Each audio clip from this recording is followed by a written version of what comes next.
Hey everybody, I'm Jason Creel and you're watching The Lawn Care Life.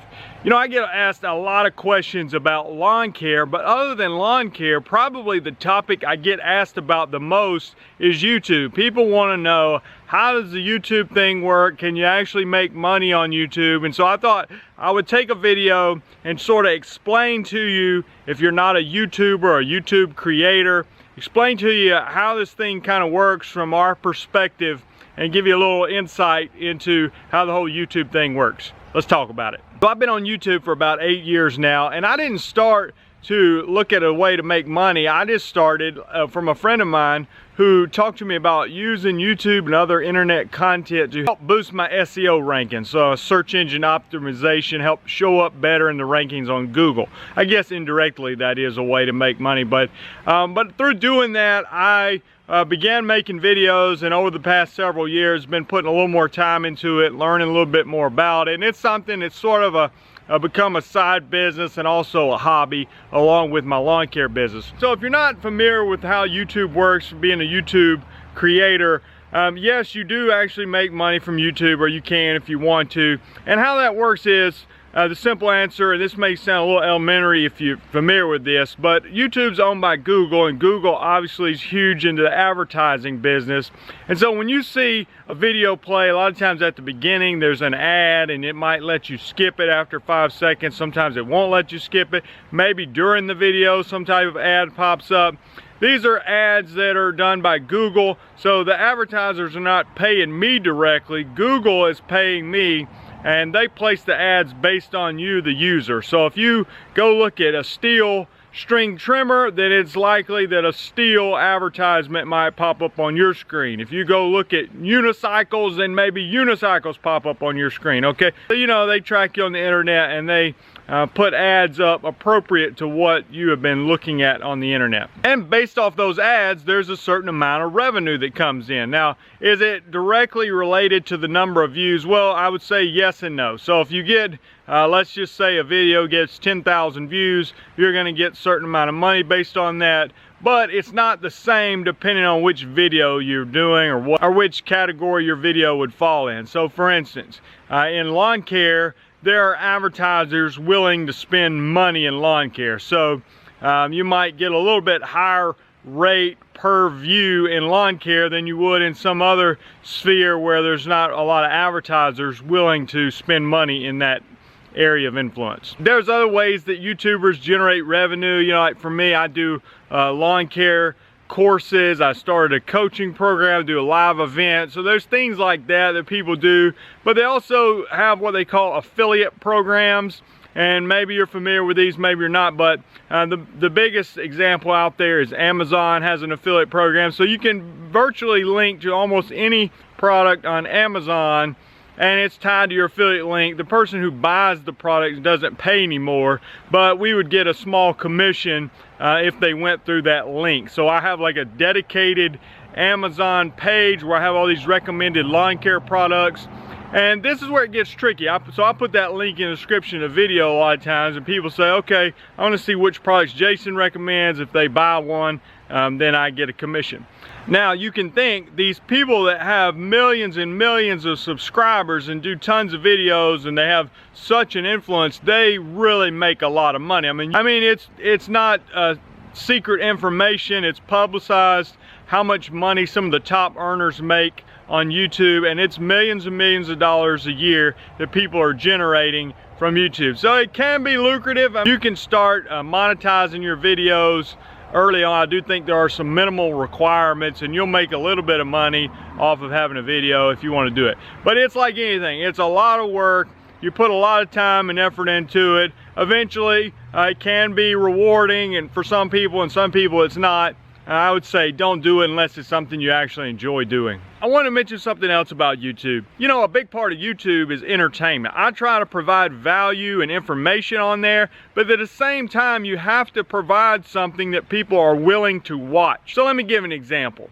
In one particular video, I talked about celebrating losing a customer. Okay, so I lost this customer who had been kind of difficult to work with. At the end of the video, I took a bottle of water, dumped on my head, kind of acted like I was celebrating winning some sort of championship over losing a customer. Now here's the point. I don't do that kind of thing in real life. I didn't come home when I lost that customer and dump water on my head. I did it for the video purposes, to be somewhat entertaining, to make it engaging, to try to give you something different, to make people want to watch. So I can sit on here and just give information, but I think a lot of the good YouTubers, some of them are purely entertainment. I really don't want to be that because of what I'm trying to accomplish with my channel. But at the same time, I want to provide something that people enjoy watching. And some of that means that I'm going to be more animated on the video than I am in real life. Another thing to mention is sometimes YouTubers get work with particular brands that they can help represent. I think a lot of companies out there are realizing the influence that people on YouTube now have, and so they want to work with these people on YouTube and to help get the word out about a particular product they have or their brand overall. Now this is where it can be tricky as a YouTube creator, working with brands, doing affiliate links. I mean, the truth is, we get a lot of emails and people contacting us to promote certain products. And this is where it can be tricky, because to be honest with you, I want to keep the integrity of the channel and only really talk about things that are relevant to my channel, which is a lawn care channel. So when I get somebody that asks me about reviewing some kind of product that they're about to release on Amazon, and we'll give you one for free if you'll do a video about it. Well, if it doesn't relate to the channel, then to me it's disingenuous to the audience to be able to accept that product, even if it's something I would like to have. I mean, I get offered things and I'm like, you know, I could use that, but it's not really for the channel. I don't want to create a video and put that up on the channel for that reason. There's a sense in where you have to kind of know what your channel's about, stay true to that purpose. And the way I approach this, it can get a little tricky sometimes. If there's a product out there that makes sense to put out there in front of the audience, if it's something that I would consider buying or would definitely like to have on my own if I wasn't giving it for free, then yeah, let's talk about it, let's do a video about it, that's fine. But ultimately, I think your channel begins to lose authority and integrity if you just take on any affiliate program that's offered to you. And to me, it doesn't make sense, and sometimes it doesn't always go well. Let me give you an example. One time I was given some Bluetooth earphones that I thought, you know what, I could see people out working on lawns and having these Bluetooth earphones and be able to listen to something from their phone, connecting these wireless earbuds, and that made a lot of sense to me. Well, they gave them to me. This was a new product going to be released on Amazon. I get them, and they're not very good, okay? Now, they play the music, they connected to my phone, they would not stay in my ear. The person who sent them to me said, well, are you turning them the right way? Here's a picture. I turned them every way there was to turn them.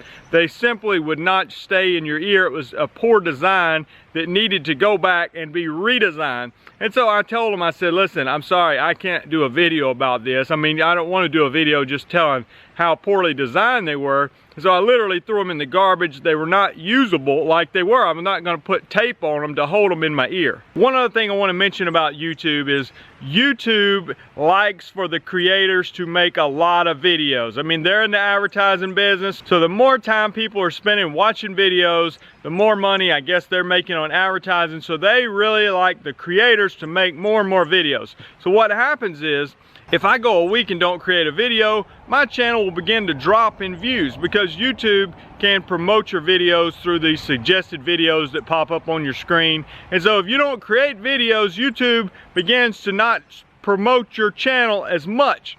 So if you create more videos, they promote your videos more. So it's kind of simple like that. But that puts a lot of pressure, I think, on the creators to make more and more videos. Now, there's some exceptions to that. There's some people whose channel has such authority they can create videos less often and still get a lot of views. I'm not in that situation.